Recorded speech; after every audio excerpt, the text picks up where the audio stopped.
Clark, thanks for having us here at your office. I got your amazing business card right here. Innovative Craftsmanship is the company. You're out and about networking. You're basically a TV personality without the show, but you're about to land that. So tell me a little bit about this company that you started. Maybe start with the work that you're doing today, and then we can dive into what led you to this point in time, what's happening next. But first and foremost, tell me about Innovative Craftsmanship, and what the mission is and what you're doing. First of all, thanks for having me.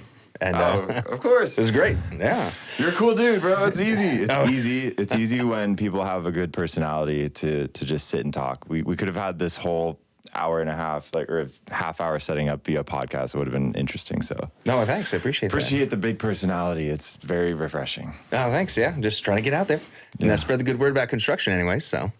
Long story short, I'm a general contractor in Orange County. I own a company, Innovative Craftsmanship, and I'm a Class B1 general contractor. There's actually a difference between the two, so that's the higher designation. And we build homes from the ground up, do major remodels, additions, ADUs. We also do hillside drilling, which is pretty rare. So caisson shoring, retaining wall grade beams. Then we also do some commercial TI work, like gyms, salons, and small offices, and also big clear story structural steel. What is that? Big? Big structural steel. Structural steel. Okay. Yeah, a lot of commercial structures require everything to be non-combustible. So we have to use a lot of steel.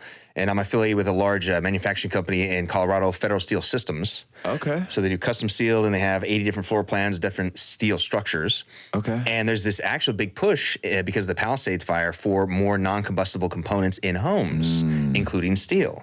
And I have good resources to get that at a reasonable price. So we're actually starting to integrate more of that into our home design. So, is there a benefit other than the non-combustibility to having a different steel frame as opposed to wood? I'm guessing is the alternative. Yep. Or plaster or whatever. Yeah, in comparison to lumber, it is termite resistant, rot resistant, mold resistant. There's something called deflection where lumber over time will start to sag and bow. Yeah. So there's actually a percentage that it will begin to sag, and steel does not do that.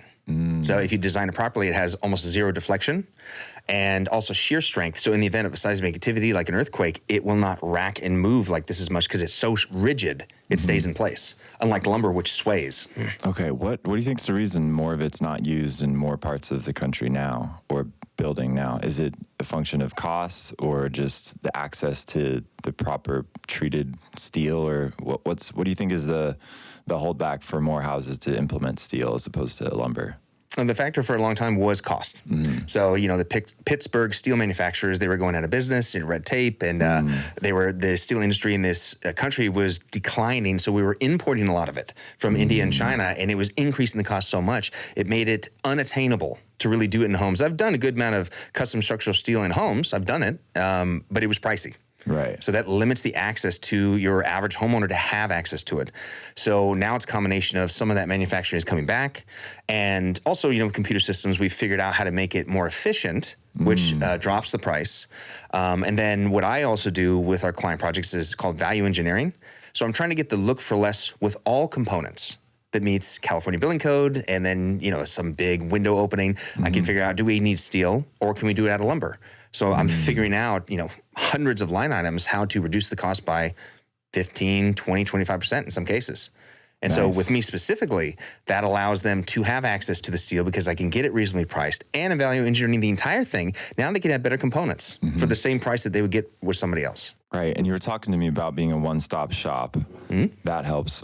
For a GC to be a one-stop shop, what does that mean kind of from initial customer calling in to now I've got my house fully remodeled, done?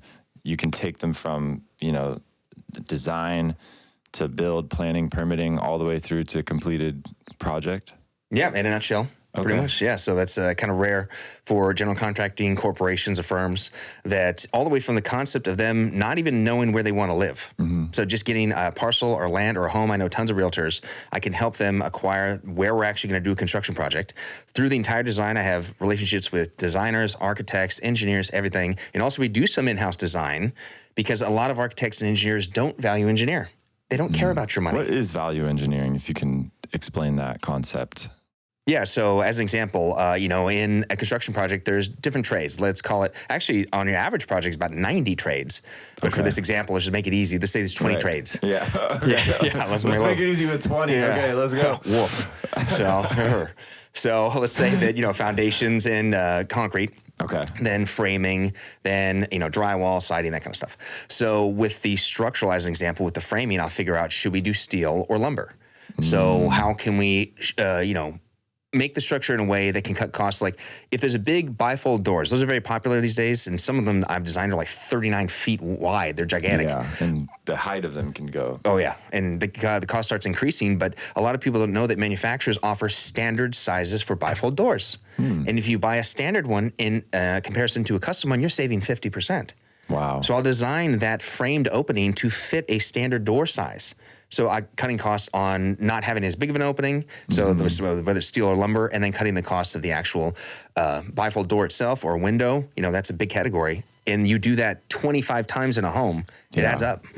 That's a good savings. So, and so as the CEO of your company, you're in charge of not only being the leader day in, day out, but then also from our conversations, it sounds like you've been very active about marketing yourself and preparing for new inbound leads. So I think what you've done is super creative. Not only are you innovative when it comes to the way you build things, but also the way you're getting yourself out there as an entrepreneur. So what are some of the things that you've been doing? You just talked to me a bit about it before we started rolling, but it sounds like you've been very strategic about placing ads, getting out there, and networking is where I actually met you out at a networking event. So how important is it for CEOs not only to be a leader for their business, but also to lead the business forward by pushing the marketing direction and being creative and strategic about that? I think you could speak a lot to that.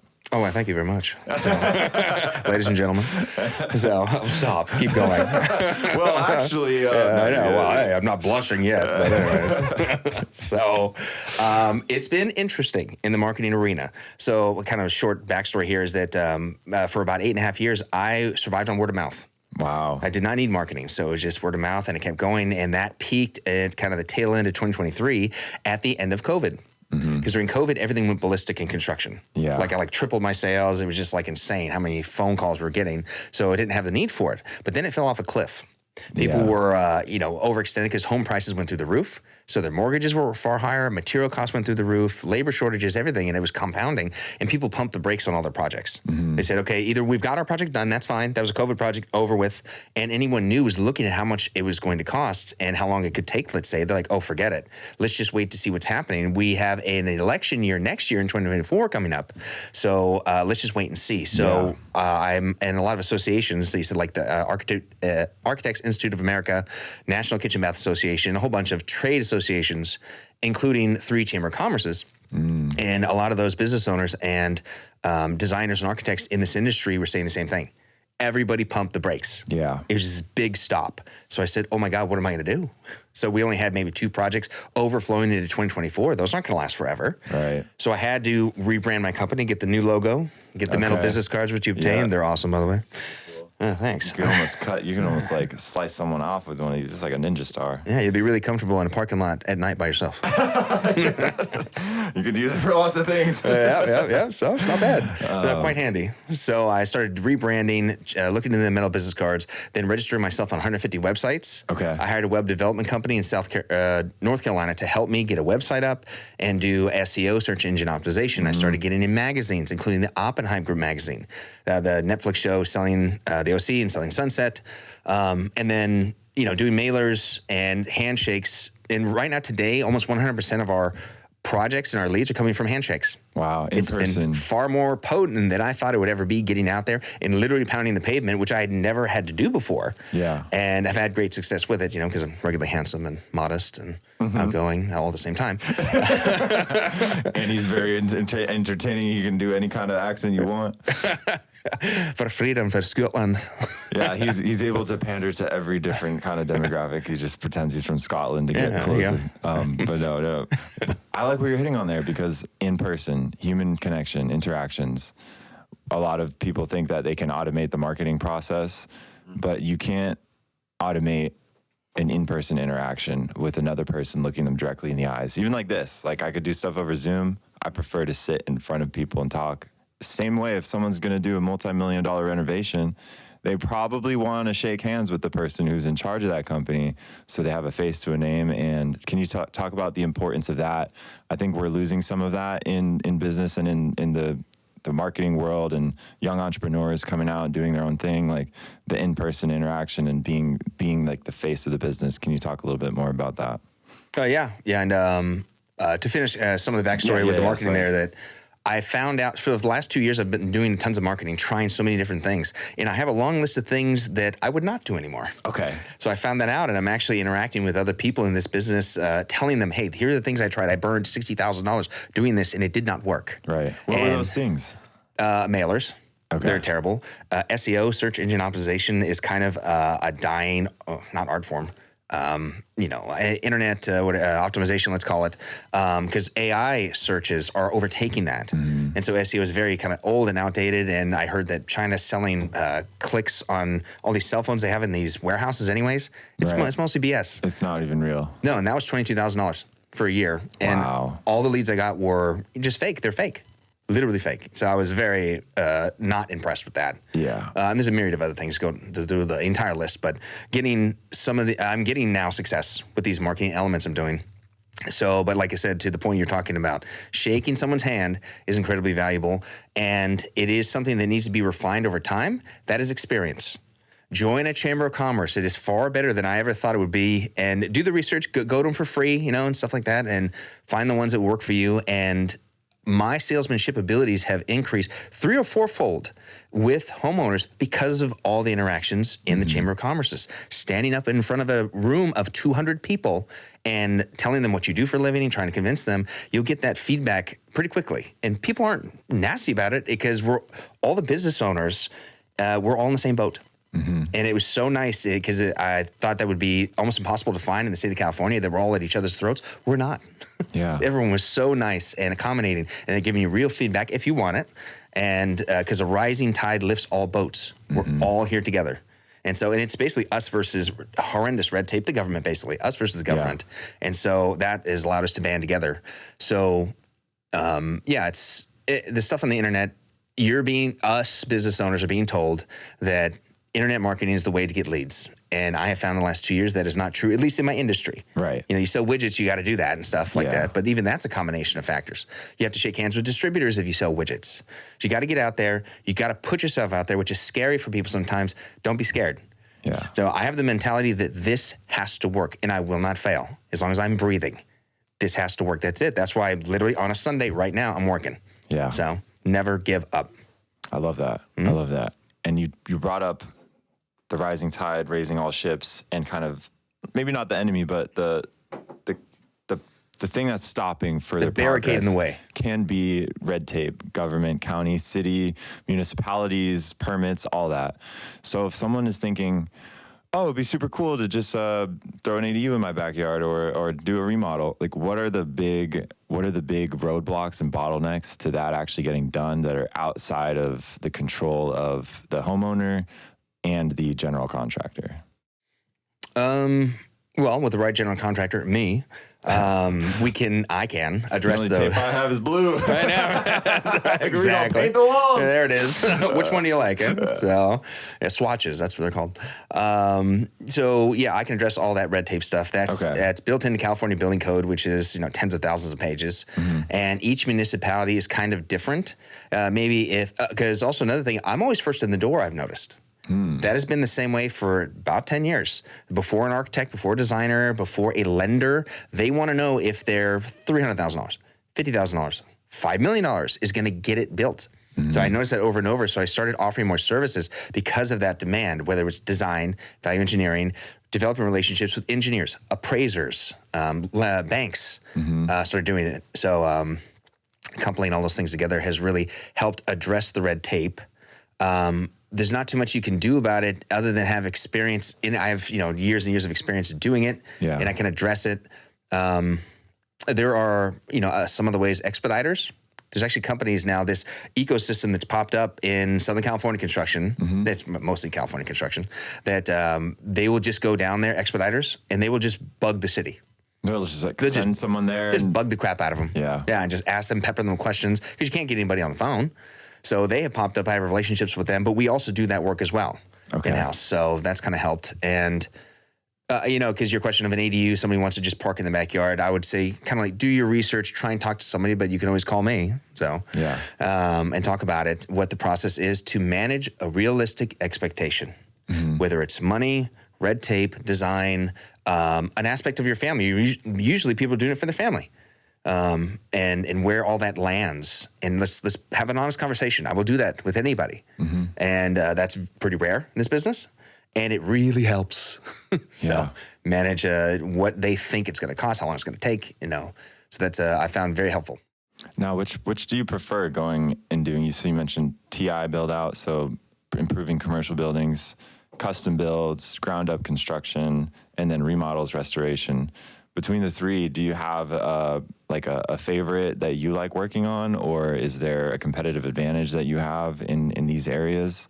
Could you speak a little bit more about the different kinds of projects, what goes into them, and what you find, pros and cons of all those as the owner? There's pros and cons of any category that we're working on. Definitely. Our bread and butter, 80% of our work is luxury residential remodeling. Okay. It's mostly where we land. It's an existing structure. And, we've worked on homes from the early 1900s. We know when we open it up, to a degree, we're able to anticipate what we're going to find. Those older homes, anything prior to 1970s or earlier, throw curveballs at you left and right all the time. So, but we're so used to it that we can handle it. So our level of experience allows us to have an edge, let's say, in historical restorations. Okay. Or really rethinking of a space in a certain way to bring it from 1971 to today. So we're very good at remodels, and I like them a lot. I would love to specialize just in homes from the ground up and do $100 million a year. That's 15 to 25 custom homes in Orange County. I don't leave Orange County. So I would like to specialize in that, and maybe we're headed that direction. But I diversified about 3 years ago into commercial to circumvent, the emotional part that homeowners have with residential projects. Yeah. So tell me about that, because it's their home. It might be, a family home. It might be they're very particular about it and don't want to spend. So what is that like? What is that like? How do you convince somebody or who's maybe on the fence about a renovation? Or what are kind of the hesitations and problems you have in dealing with that emotional side of a homeowner? I answer that. I have one more bullet point on the other question. Sure. Yeah, no problem. You said competitive edge. One thing that we have a competitive edge on is drilling. Okay, so, hillside drilling. Hillside drilling. That's pretty rare. Not everybody has the insurance for it, and we know how to put the safety nets in place and use transits. And I have all the subcontractors that. One of my subs, he literally has $1 million spider rig, and it crawls up the hillside like a transformer robot, and then has an articulating drill with diamonds on it and drills into any sort of bedrock that we could do. So, and I have about 8 different guys that do the drilling. Okay. And we work with them. We have long-term relationships. So that's a big thing because most of the parcels that are left in Orange County are on a slope because they're difficult to develop. Anything with flat ground has a house on it. Right. So, and that's been going on for the last 75 years. So that's why I started getting into hillside drilling almost 10 years ago. That it allowed us to offer that service and give somebody a home with great views, which on a slope like that, that's what you get. You get great views depending where it is.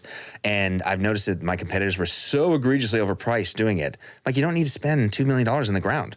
It's like $400,000 or $500,000. That's like ridiculous. So offering better pricing. Just the survey or just the master grading, I guess, if it's on a slope, like, is it graded? What do you call that? If it's got the slope there, but that would cost $2 million just to do that, just to get it. Yeah, that's like a big house. Okay. It's like a 10,000 square foot house. So it depends. It just depends on the size of the house, and also the depth of where you have to drill. Okay. So it's called terracing when you terrace the hillside. Right. And then of course you're grading it and you're backfilling it and putting retaining walls in place. And depending on how many terraces you have, it increases the cost. Okay. So and that comes down with value engineering when I work with all my engineers. Good relationship with them. We can figure out, do we need a 55-foot case on? No, we can increase the diameter of it and only put a 30-foot case on. I just saved them $100,000. And you do that. Nice. I do that over and over. So that has been helpful. So competitive edge, let's say in structural steel, like I said, I'm affiliated with Federal Steel Systems in Colorado. So structural steel, value engineering, and hillside drilling, and then dealing with older homes. Okay. Because a lot of GCs, they don't want the problems. I'm like, no problem. Sign us up. That's cool.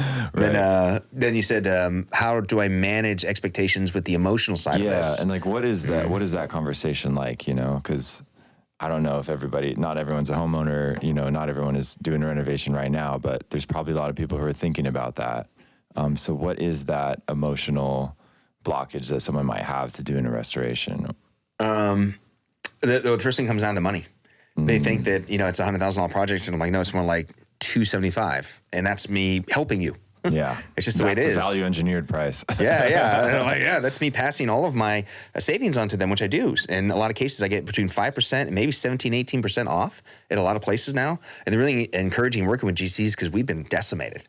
There's a 30-year gap in the state of California for GCs. They don't exist. There's a 30-year gap, as in there's not like maybe someone retires and no one replaces that business. Oh yeah. Or what's the 30-year gap? Yeah. So the general contractors, they've retired, they've died, they've sold their businesses, they've been sued out of existence, they've left the state because they're sick of the California BS. That trade has not been passed on to a family member or anybody else for a long time. Let's say maybe not 100 years, but 50, 60 years. The concept that people have about general contractors is they're flunkies. Flunkies get into this business. So that's hard to overcome, and it makes the sales room much harder. So they weren't able to make sales. The red tape buried them, XYZ. So this perfect storm of factors have eliminated a ton of GCs. Like I think 2 that are my age. I'm 41. I know 2. Okay, wow. The rest of them are in their 60s. Wow. So, and then there's giant corporations, but there's not too many small guys kind of coming up the ranks. So that's why there's this big gap, and those guys are going to start retiring, selling their businesses, XYZ. Yeah. And so I think I'm in the right place at the right time for this. Yeah. Because I'm the next generation builder. I have 15 years experience behind me, but 30 in front of me. It's a good spot to be in. The next generation builder, not only from just talking about age, but also what you're implementing technologically and the things that you're innovating. That's you're doing next generation work, spider. I don't even know. I'm imagining Transformers crawling up on the hill of San Clemente or something. Yeah. I'm just like, what's going on? Yep. So all of Orange County, where are the most opportunities right now? You mentioned hills, but across South Orange County, North Orange County, inland, where do you see the best opportunity for new builds? Yeah, because I was hanging out at the Newport Harbor home tour on this past Thursday, and that was great, seeing all the houses there. And I was hanging out with a guy who owns the slab studio and talking to him, and he was telling me that there's so many opportunities inland. Because everything on the coast is extremely competitive, incredibly saturated. That's where the money is, of course. But there are people in Villa Park, in Fullerton, in Floral Park, Santa Ana historical area, and the list keeps going. Of all these areas that are now so valuable that people are pumping money into them. Yeah. And in Villa Park, you have a lot of land. You might have over an acre. Orange Park Acres is one I'm looking at. It's 1.1 acres. It's a 7,000 square foot build they're interested in doing. So I'm bidding that out now. So I think there's a lot of opportunities going inland. And I live in North Tustin, so that's where we are right now. My office is here, and I have offices in Newport. I'm from Newport. But yeah, I think that is a giant opportunity if you're willing to travel a little bit further, because Orange County's not that big. No, it's not. Yeah, it's like 40 miles, up and down, and 21 miles this way. It's not that big. So, so there's a lot of opportunity inland. Okay.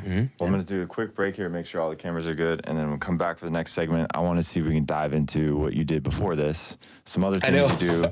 I missed backstory, and then I didn't answer your question about homeowner expectations. That's all good. I didn't quite answer. We'll be right back with all of that. Ladies and gentlemen. And this episode is brought to you by Innovative Craftsmanship. Guess what? There it is. Hey, check it out. Grab a mug. Get some merch.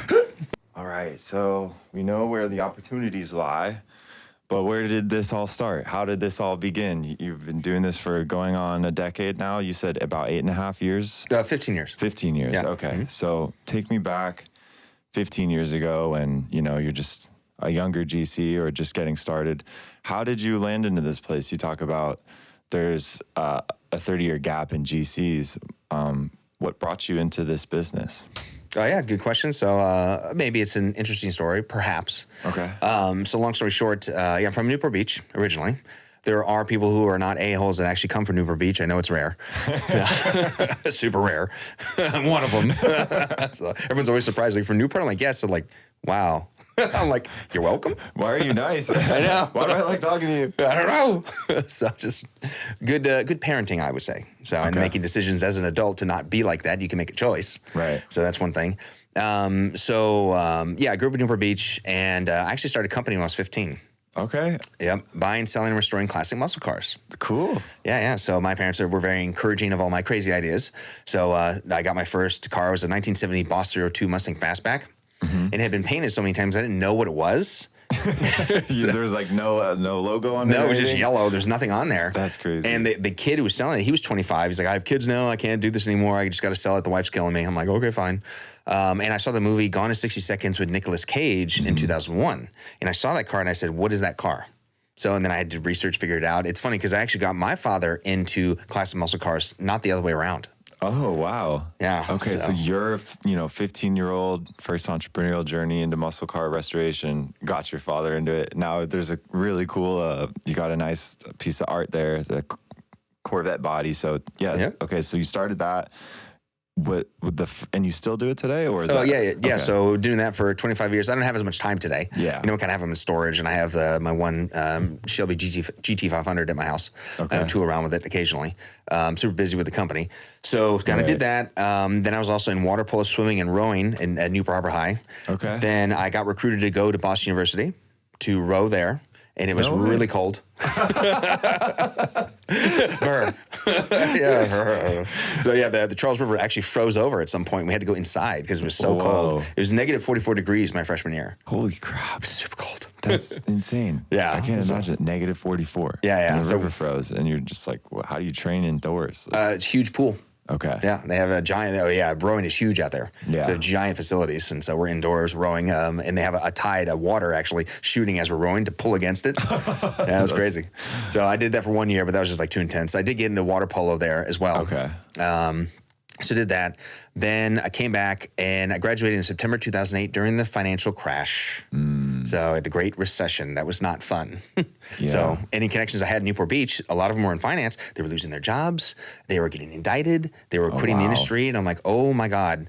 Actually, before I came back, I actually got a job offer. No, it wasn't really a job offer, to go to Wall Street for 2 years to work at Merrill Lynch for free. And I said, no, thank you. You can shove it. So a 2-year internship? Yeah, basically. And they're in New York, and they weren't going to pay you? No, they were exploiting everyone during that time. Goldman Sachs, Merrill Lynch, everybody. They said, oh, well, hey, you don't like it, then go pound sand. I said, well, right back at you. Yeah. So I don't think so. So I came here and I was unemployed for about 7-8 months looking for work, trying to get into finance specifically because I had a BSBA, Bachelor of Science in Business Administration, with a dual concentration in corporate finance and corporate entrepreneurship. Okay. So I really wanted to get into finance. Cool. Eventually found a company here in Irvine. And, I was a IAR, investment advisor representative. Okay. So doing retirement planning, stocks, bonds, ETFs, mutual funds, variable annuities, all that stuff. Trying to help people figure out the finances. But when you're 22 getting yelled at by people in their 60s who lost $10 million and blaming me, that didn't work so well. Yeah, it's kind of hard to start right after 2008. Yeah, in financial management. Yeah, it was so As bad. a 22-year-old. Yep. I was like, woof. It's not my fault. I didn't put your portfolio together, bro. Yeah. So it's bad if you say in those situations, oh, I just graduated. They're like, oh, well, you're an idiot. You know nothing. Or it wasn't my fault and I can fix it. Well, how? So the sales room was so difficult. Yeah. I said, okay, I need to do something. So I started racking up tons of certifications. Let me see, 7, 6, 66, 63. I was working on my 24, my CEP, CHFC, and I had my California insurance license with 11 categories because I wanted to be a financial analyst. I said, at least that's creating value because the baby boomers tell me as a millennial, well, you need to get a job that pays and you need to work there for 40 years and you get your pension and a gold watch. That's not how it works anymore. No. So Say that again. Yeah, no way. Say that 10 years ago. See the people still on that path. Yeah, so that wasn't quite working. I had a girlfriend at the time. Her mother had more money than God with compounding pharmacies. So she had like a dozen of them. And she had the contracts with the San Diego Padres for providing pharmaceuticals and all, the Chargers and all this crazy stuff. And she said, I know you're pretty handy, but you're looking to get out of finance. Would you or could you remodel my home in North County, San Diego? And I lied and said, sure. I bought a hammer, ran through a wall, and bought a truck, and bought a saw, and started physically hiring all the tradesmen myself and physically working with them. So I did get through that remodel, and then for a number of years, I worked for other friends and family members because I started getting the tools experience. So I've physically done every trade myself. Yeah. So when I recommend something to a homeowner or to a tradesman, it was something that I'm willing to put myself in harm's way because job sites are dangerous. And I don't recommend something to foreman or anyone else, a framer, that I wouldn't do myself or that I haven't done. So that's one thing that makes me more in tune with what it takes. Right. And then, so I started taking it from there and got some projects, for a number of years. Then I said, I need to get my license if I'm all in on this, and got my license. I've had that for almost 10 years now. And then in my first year, I got a 6,000 square foot build from the ground up. Wow. Yeah. In historical Floral Park. Another project manager, he brought it on. He's no longer with me, but we kind of put the deal together and got it done. And they love me over there. Yeah. So that was cool. And then just kind of kept taking it from there. And so one thing you mentioned that I don't think, how many other GCs can say that they have all of these series licenses on the financial services side? Like, Nah, none. One guy was in investment banking. okay. Yeah, Brian Burkhardt at Burkhardt Brothers. Okay. I think maybe one. Maybe one. One. That's like, because, you think about doing like physical work and labor, you don't think about the process of understanding the markets, finance, regulations, all those things. So I think that's really important that you had that, and it adds value to what you're doing and doing all the trades yourself. So you go from, take your first opportunity, just go for it, do it, got the job done, get your first build, and you go from there and then just kind of scale. You said North County, San Diego? Yeah, and correct. And then, so do you still do anything? You're all OC now. Do you still take on projects outside of OC or No, nothing? only OC. Okay, okay. I have toddlers, and my goal is to dominate this geographical area. Okay. Because travel time can lead to poor quality work. Yeah. It chews up a tons of time for your ability to manage. You have to find people that are willing to travel that distance. No. Shorter area, and everyone here will know me. Yeah. Yeah. What were some of the biggest learning experiences that you had in that first decade of taking on deals that, weren't worth your time, or taking on deals that were too far away? Can you speak to some of the early mistakes that you've learned from, and what to avoid if there are GCs across the country starting out, want to be like you? What would you say that people should avoid from what you've learned? Oh, yeah. A big one is taking a job at cost just for the sake of cash flow. So that's hard to not do when you're newer. You're like, okay, if I just take this job, I can get an extra $30,000, and that at least buys me some time to pay some bills to where I can try and find the next job and keep jumping. But any job at cost is just bad. It's bad news. So avoiding that. I don't know if it was a mistake. I mean, it didn't work out as well. That I started off trying to do everything in-house. It's called a self-performing contractor. So I tried hiring my own guys in-house and not really having a very good vetting process in place. And they were BSing me about their skills. So I bought like tons of tools, invested all this money. And then I was tearing my hair out trying to manage the quality of what they were doing. And then I had to get, punch in, punch out card systems and these things. And it just burned tons of money and time. Whereas, if I was maybe spending a little more time physically doing it myself, let's say, but at that time, as a GC, I jumped to management, that use more subs. Mm-hmm. Try using some subs. Talk to people like Chamber of Commerce's, or subs know subs. Electrician will know a painter. And that was a thing I found out actually in the last 5 years. That there's this big ecosystem of subcontractors that is invisible on the internet. These tradesmen, they're not great marketeers. And I'm newer to the marketing space myself. It's there, and it's far more useful. So utilize subs. Don't try and do as much self-reporting stuff until you have experience and the money and everything to back you up with the tools. Don't take a project at cost. And that just means, could you define that for the non-GCs? Taking a project at cost, you're not making money, or? Basically. Yeah. Or making very 10% or less. You can't run a job at 10%. You go out of business in 90 days. So minimum should really be, I do 20%. So I think that's still reasonable. And then I do value engineering on top of it. So I'm landing at 16 to 17%, but on $3 million, that's a good chunk of money. And it is fine. We can cover costs. I'm not getting ultra rich from it, and I'm fine with that. I want to just have my flags all over Orange County building all these projects. Yeah. So I keep it reasonable. I know the GCs, they're charging 54%. Wow. It's high. Yeah. And they're getting it left and right.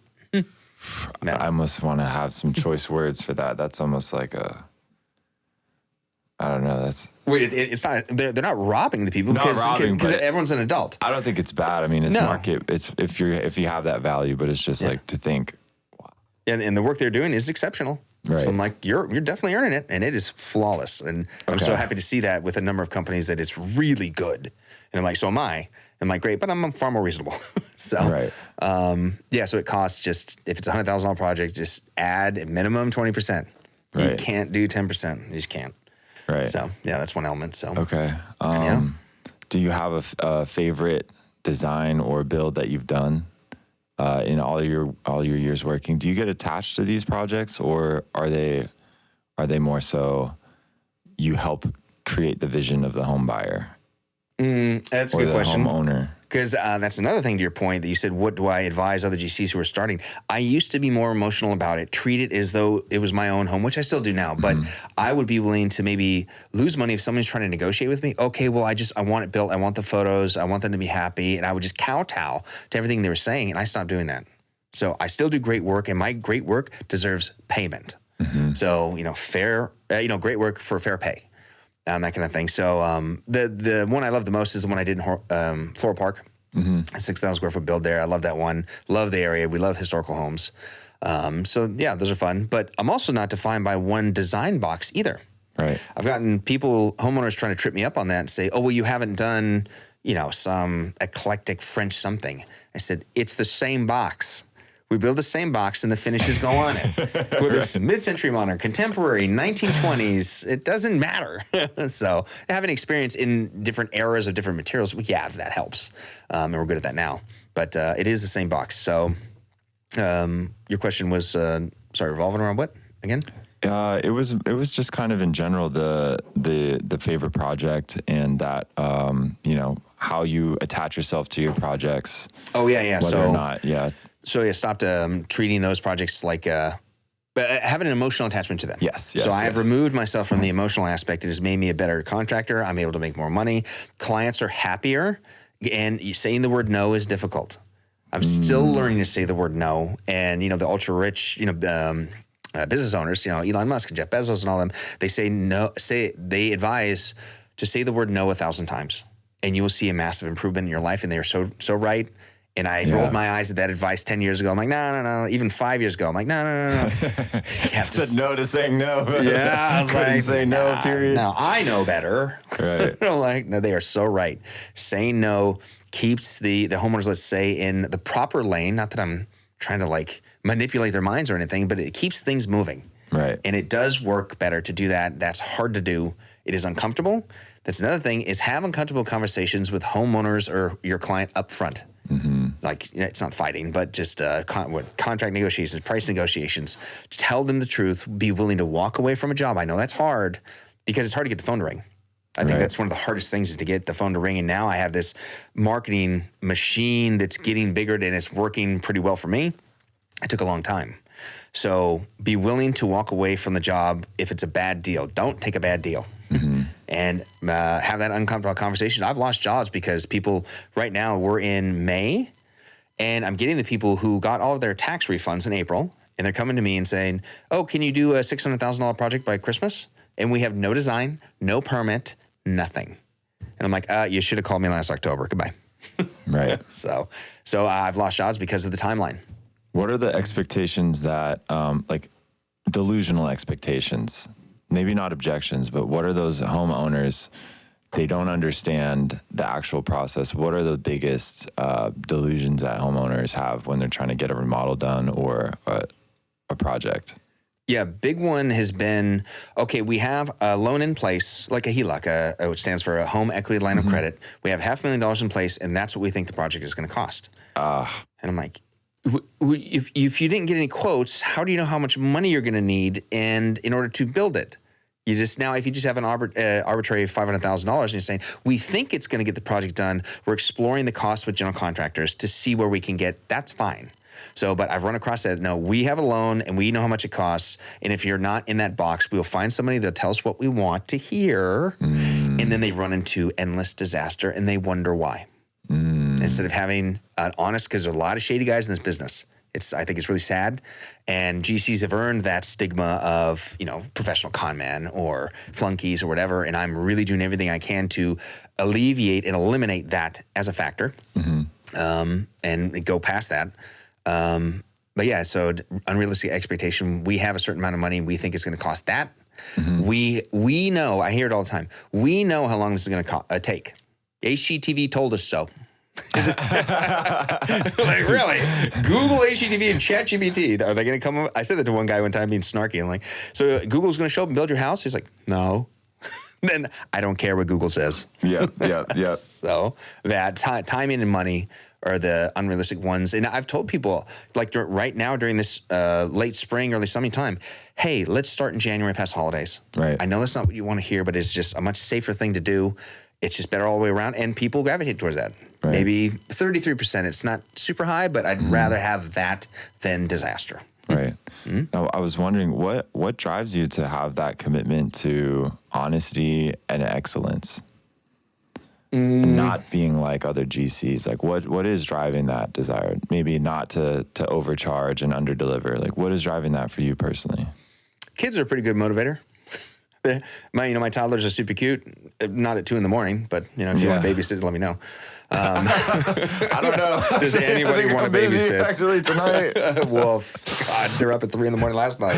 I might be up at 3, but I will not be babysitting. I'll tell you that. So, because I told you the sentence that for me, how I run my business, this has to work. I will not accept failure. And I say it over and over and over. All of my interactions, everything I'm doing, and pushing myself because, the mind, what did they say, controls the body or to some of that effect. So motivation is, my family and the people I'm interacting with. I want to contribute while I'm here on this earth. We're here once. I mean, you can talk about reincarnation, the universe all you want, but we're kind of in the here and now. Yeah. And I want to... in this body with this experience. It's here now. Yeah. Yeah, it's right here now. And I want to make my mark on this world and change the topography of the earth in the best manner that I can for my children. And because I've seen a lot of politicians and all these other people before me screw it all up, and they're not helping. So I'd rather help and get paid well to help. And I like helping people with their lives, let's say with their families, because I work with a lot of families. Mm-hmm. So I've actually completely gotten away from the single individual. I mean, I'm not saying I won't take a project with a single individual, but from my experience, it hasn't been good. Families are fantastic. Okay. And I love improving their lives and expanding their homes. Now they can have more family members and more entertainment, and that's really great. And that's a motivator. Money is a motivation to a degree, but I'm not one of those guys that needs endless luxury stuff. I see that all the time. I don't do those things. It's just get the basics. So kind of combination of factors. And that I've poured my entire heart and soul into this. This is my passion. I feel so lucky that I found it. Because, I'm a financial guy in mathematics, but I'm also an artist as well. Yeah. And it's a great blend of construction that I can take artistry and finance and put the two together. Yeah. And it's something so tangible. People know what it is and why they want it. Yeah. Yeah. I like this quote that I came up with. Entrepreneurship is the highest form of artistry. Mm. And I think what you're doing is combining design and construction with technical. I think I have a lot of admiration for people who build things and create things. And so tell me a little bit more about the artistry, because I like to interview artists, athletes, and entrepreneurs, and clearly you got all three. So where did the creative side of you, when did that become apparent to you that, I have this creative side? Was that when you first started working on cars when you were 15, or is there another dimension to the artistry that we haven't discussed yet? Well, it goes further back in time, so let's go back to the future here. Okay. Mr. Marty McFly. Where's the DeLorean? The guy. You beat me to it. Yeah, they're at the car shows I go to, so they are there. They do exist. Yeah. Actually, in kindergarten, of all places. Yeah. Okay. So I had a natural ability, like let's call it a God-given talent for drawing, and I started drawing pictures of animals. And then I started selling them for 25 cents to $1.50 each to kids in kindergarten. I got sent to the principal's office because I was taking everyone's lunch money, but I was literally offering a product and service to the marketplace that was needed. It was super funny. You were unlicensed, flying under the radar in kindergarten. Yeah, I was doing drawings, and so my parents noticed that skill, and I did art classes for about 10 years. Okay. So I got better and better. At a very early age, and it's an activity that people do on their own. It's kind of a singular activity, but I found out actually I'm an outrovert. of all things. An ultravert. Yeah, right? No, like what accent do we throw at that one? I don't know. I went for some pseudo-Scottish there. I don't know. Oh, are you going for the Irish, are you? You're an ultravert. Oh, look at the American with the shiny shoes. You want to fight, do you? There you go. Little leprechaun running around. That was a phrase that was coined by a psychologist in 2025. I forgot the guy's name, but he talked about the differences between extrovert and introvert. There are people in the middle that can go both directions, be comfortable by themselves, but be comfortable in a big crowd. So I said that is the perfect example. Matthew McConaughey is allegedly an introvert, so I found that out about myself. But going back to the artistry thing, yeah, young age, kindergarten. Then in third grade, I started making custom parachutes out of plastic bags and water bottles, and I researched all this stuff. Then I started selling those for $10 a piece. Custom parachutes with plastic bags. Yeah, we'd launch them with a big, it was actually medical tubing. We'd make a big, it's not a trebuchet. It's a slingshot, big slingshot. And we would have them there, and I sold all those. Then in fourth grade, I started making custom balsa wood gliders. Started selling those. That's crazy. And then I would do pogs and marbles, and I would bet and sell those. And then in the ninth grade, we had to do a bug collection for Newport Harbor High. And all the women didn't want to touch the bugs, kill the bugs, pin them and everything. So I made an entire cost sheet. It was 4 pages long of all the different bugs that I would offer to the marketplace. So my gosh. And then I hired my first sub. My buddy was on the basketball team. He's faster than me. So he's better at getting dragonflies and butterflies. So, and he knew the spot. So I said, okay, dude, I'll pay you $10 a butterfly. I'm going to sell it for $20. I'm going to make the markup of the spread. And I was putting all of the cost sheets in everyone's locker. So I sold bugs to all the fat kids and all the chicks. And I said, I was like, money was pouring in, and then some local TV station was saying that we're decimating, the rare butterfly, ecosystem here. And they were interviewing some of the teachers. I'm like, oh, you want me to say something? They're like, no, please sit down. Like, no. Yeah, I'm actually the main bug hunter here. I got my boy Bugsy over here who's running to get but I was just thinking that, like, California, they probably wouldn't want, I can't imagine that assignment happening today. Did they stop that whole project? Oh, yeah. That's no longer. That was 20 plus years ago. That is a hilarious story. I love that story. So you graduated from, literally you made it out the dirt, subbing out bugs to moving dirt. Yeah. And so it's been in me a long time, the artistry and the entrepreneurial thing. Just didn't know how to hone it, refine it, or find what it is that would really give me a lot of purpose and meaning in life. And I feel lucky that I found it.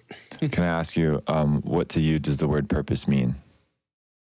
What does the word purpose mean to me? Yeah. Or maybe a follow-up to that is, like, what do you believe your purpose is here? I feel like you've touched on it a little bit, but to just answer that question in one. My purpose here on this earth while I'm here is to be a great builder. Full stop. What I build, I want to last as long as they can last.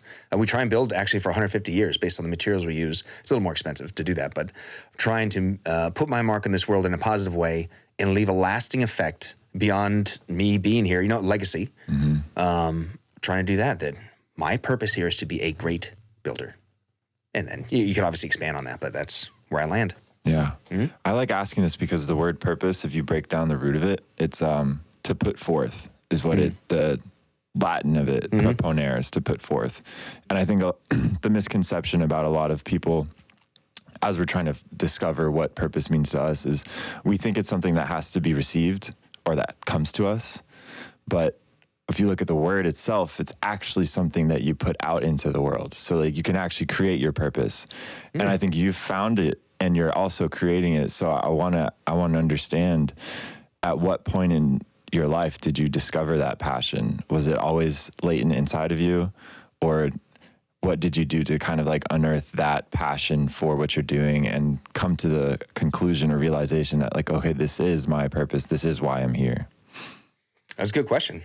Was there some big triggering event that was kind of a click moment or something where I said, oh, this is it? Not quite sure. It was a cascade of different events and different occurrences that happened that were beyond my control. I talked about COVID. I've talked about, well, COVID actually, that's way later. Yeah. The Great Recession. Yeah, 2008. Yeah, 2008. That it's always been in me, like I said, to be artistic and entrepreneurial. But it started to come to the surface and really show me that I could do this physically working with the tradesmen in 2011. say. There's not really one event, but it's just that, hey, can you do a build? Yes. Just ballsy going out saying, what gave you the courage to say that? And I feel like you hold that to this day where like, this will work. Like there's no other option. Like this will work. Yeah, I do that with everything. Is that kind of, you started off like that and it's just maintained, or what gave you the courage to say yes to your first job without maybe a track record to look back on to prove to yourself that you could do it? What gave you the courage to say, yes, I'm confident to do this? Well, I've always kind of been that way, but let's say if we're trying to, in this moment, help other people that are attempting to do that a great home life, having parents that are very supportive, parents that are tough though, and are really trying to instill good values in you and push you, because you will run into uncomfortable situations, and you just have to deal with it. And then being on sports teams, I think that's very important. Yeah, having speak to the sportsmanship aspect. Yeah. Being with that level of camaraderie, you really pushed past your limits. You will get uncomfortable and you will push past it. And that's when people advance, when it gets tough, when it gets scary, when it's extremely difficult. And I've been on so many different sports teams that really gave me a lot of clarity to be able to know that I could push myself. Yeah. And so I'm really trying to do that with my children as an example. You can do anything. So, and then, they're so young. I mean, I'm trying to help them to a degree. So yeah, having a good home life, the sports teams, I would say, and building this confidence over time that you can do anything, and don't be afraid of failure at all. I have failed many a times. And again, I used to roll my eyes at this advice 15 years ago. That was BS. It's not. You're going to fail. So, because if you keep winning it over and over, you're really not going to build much character. Yeah, a lot of the people from Newport Beach who are trust fund kids, they don't know how to do anything. And they're just not, I think, very useful humans, but it depends on the person, of course. I've met some great people too. So there's some aspect to learning from those experiences that might not have been handed to you, You might have been handed a very tough situation, and dealing with that builds the character. Yeah. And it builds character. And because you keep talking about tech, don't use AI as a crutch. Use it to amplify the skills and interactions you're having with other humans in your daily life. Yeah. And you will become not superhuman, but far more elevated. So don't be afraid of failure. Yeah. And don't be afraid of pain. And don't be afraid of being uncomfortable. Jordan Peterson, the great psychologist, says a lot of those things. Yeah. That suffering, not like intentional bad suffering, but suffering will allow you to advance as a person. Yeah. Yeah. I like that. Now, you brought up tech from your perspective, kind of maybe seeing stuff you're going to be implementing in the future, ways that AI can enhance the human experience for artists, for people that, you can employ. What are you seeing in the marketplace right now that GCs are starting to put out from the AI and robotics side on work sites that you kind of see as where the industry is heading? We were just getting into the talk about technology when my technology had to reset itself. So figures. So we're talking about AI. What is being implemented from AI and robotics in the general contractor space, in the home building restoration space? Where is robotics and AI getting implemented in the GC kind of construction timeline? Yeah, I was starting to answer your question when talking about the big guys like Swinnerton, McCarthy Construction. Well, I will never become aware of what they're doing because they're billion-dollar corporations, and they have the resources to test all this kind of stuff. So they're going to probably do crazy stuff with it.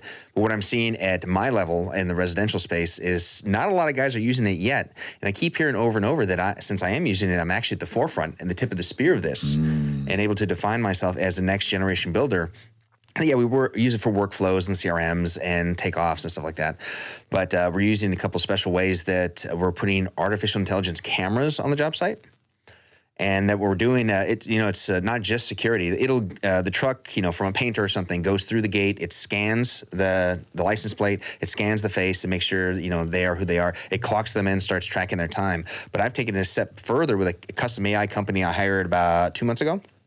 And that we are giving the AI like the schedule for the painter, let's say, and its scope of work. And I give it the notes about what I think that painter should be doing this week. And it will track that painter going around the job site. It'll make a phone call to him, say, you left this tool over here. Make sure you get that by the end of the day. hey, we want to pay you by Friday, so make sure that you get this wall and this wall done. And in other elements about, hey, we have the framer coming in, or not framer at that stage, the flooring guy coming in, just to let you know, so you got to be done on this date. It will actually help them to be this accountability engine for quality control, but also help them manage so they can get access to their money better, and you should get paid for great work. Right. And so we're actually helping the subs in that manner, that I don't have to hire 50 employees or managers, that I can have 50 employees without having 50 employees. And you don't have to be on site at all your different projects, making sure the people you've contracted are doing the labor. Yeah, and I'm in the process of replicating myself into a computer for the first time. Wow. So that I can, because I've tried to do that with employees. I try to tell them how I think and how things should go, and it's okay and it gets there, but it's just always kind of fell flat or fell short. Mm-hmm. And so now I give this long list to my AI company, like in 3 groups: sales, marketing, and operations. So the one I just talked about was kind of operations. Yeah. But there's also sales that we're doing in marketing. So all of my ideas, I gave him 35 pages in layman's terms. Here's the problem, and here's how I need AI to fix it or address it. And then he does his techie thing and makes it work. So we're in the process of doing that. And actually, one other one I came across, he and I figured out recently, and I talked to another AI guy, that we can actually use Wi-Fi. And what it does is it sends a signal. It's like a commercial router. It sends a signal through any walls, so you could, because it detects moisture.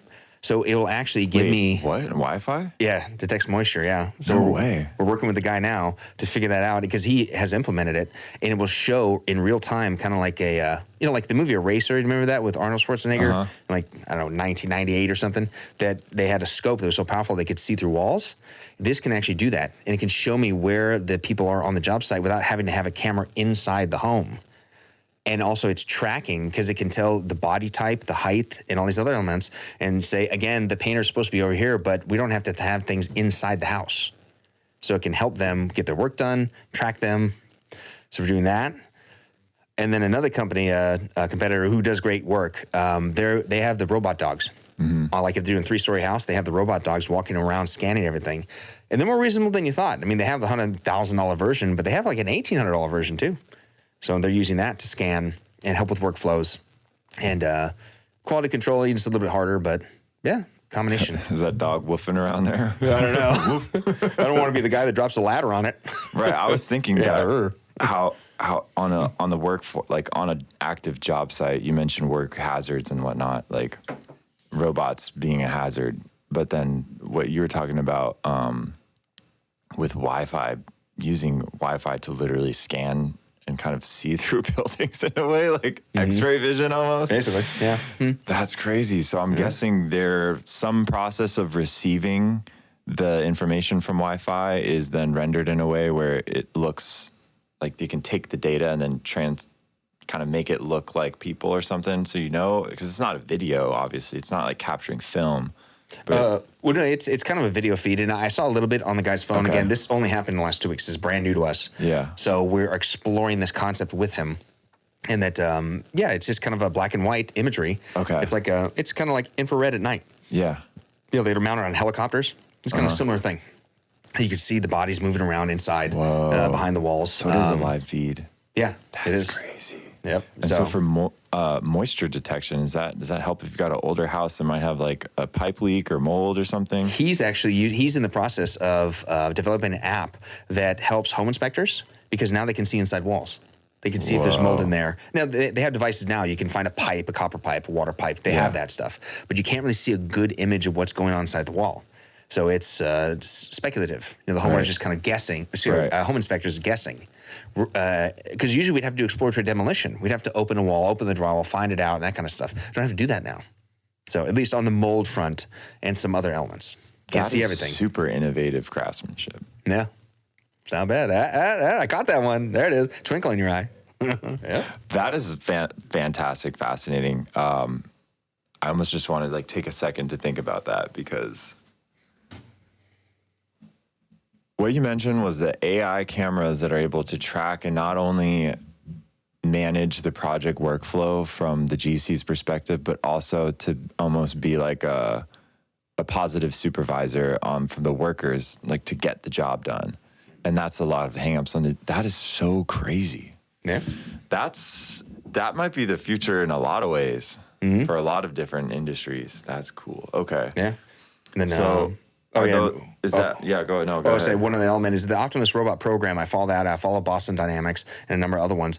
The companies that are going to get the Optimus robots are giant corporations. Yeah. They're going to get them first. Right. So it's still going to take 4 or 5 years. My dream is to literally have 10 Optimus robots on a job site, but they're not going to overtake what the humans are doing. The humans are the artists. They're the skilled tradesmen. They're going to do the basic mundane stuff. Get the tools, get the lumber, set up scaffolding, which is dangerous, that kind of stuff, because they can lift heavy materials. Right. And they don't get fatigued. They just plug back in.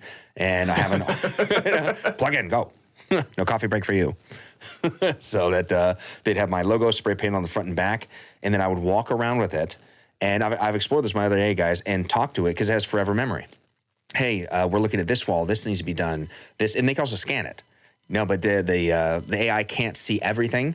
So, because it's kind of an infrared image to them, but I could tell it, hey, this is missing, this bracket is missing here, X, Y, Z, and it'll put different, documents together for different tradesmen. Hey, okay, this document now goes out to the framer because he missed this. This goes out to the grading guy because he missed this, that kind of stuff. And it speeds up the quality control and the project management, and it all goes into the cloud storage and the CRM system. It's all linked.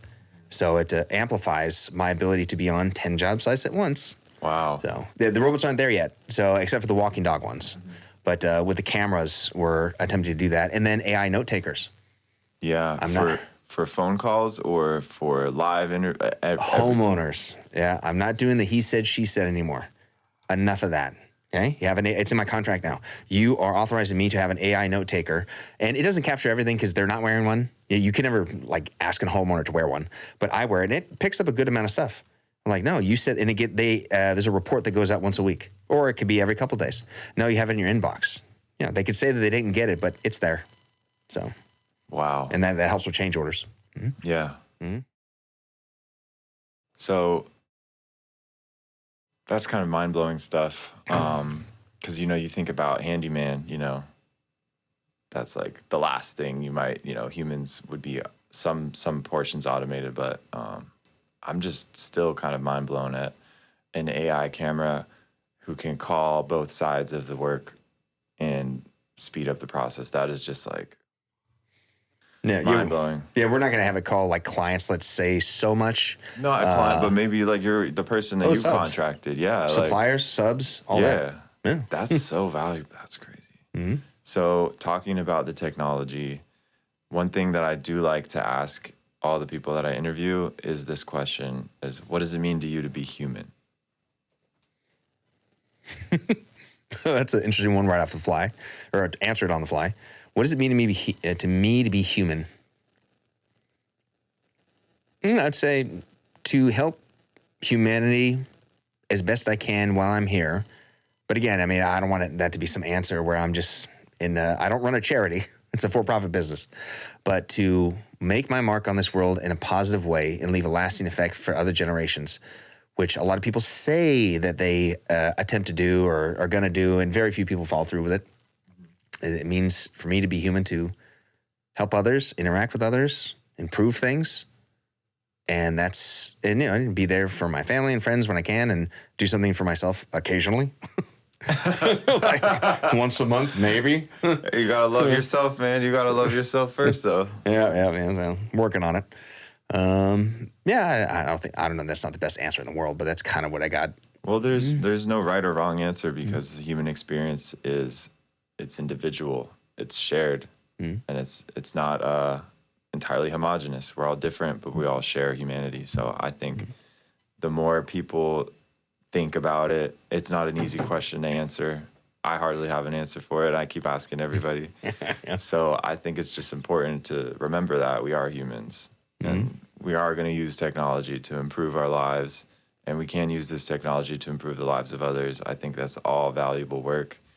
I love your personality. I think you should get on every platform you can to tell your story. Do as many accents as you can, at least for the people who are cool with it. Yeah. I can imagine maybe some people wouldn't be cool with some accents, but in your experience through your life as an artist, as an athlete, as a business owner, as a father, what would you say to the younger version of you who's just starting on his first project, or, just starting to go out and hustle and sell bugs, basically? Like, what would you say to that? What pieces of advice could you give your younger self from everything that you've experienced now?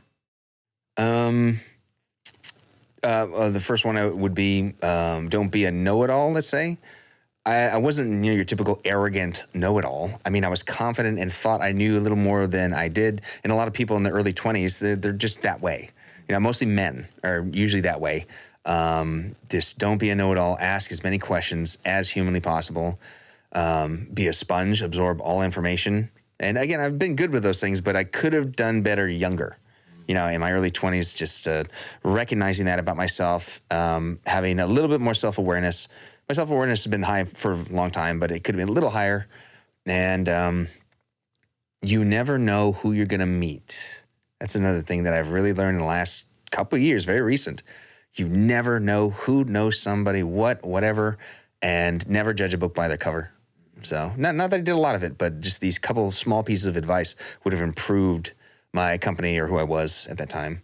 That you just never know. And everybody has a story, and everybody is unique in their own way, and everybody's contributing in their own way. And there's only, Jordan Peterson again says that, there's only one you. And your light needs to be here shining to make this world better. And you can make a conscious choice to do that with who you are. I love that. Thanks, man. That was a good note to end on. Clark, thank you for the time having us. I'm excited for all these projects you got going on, all the marketing things you're doing, all the technology you're going to be implementing. I think you're a leader in this space, so I really hope, this was something that people could find value out of, and thanks for sharing your story.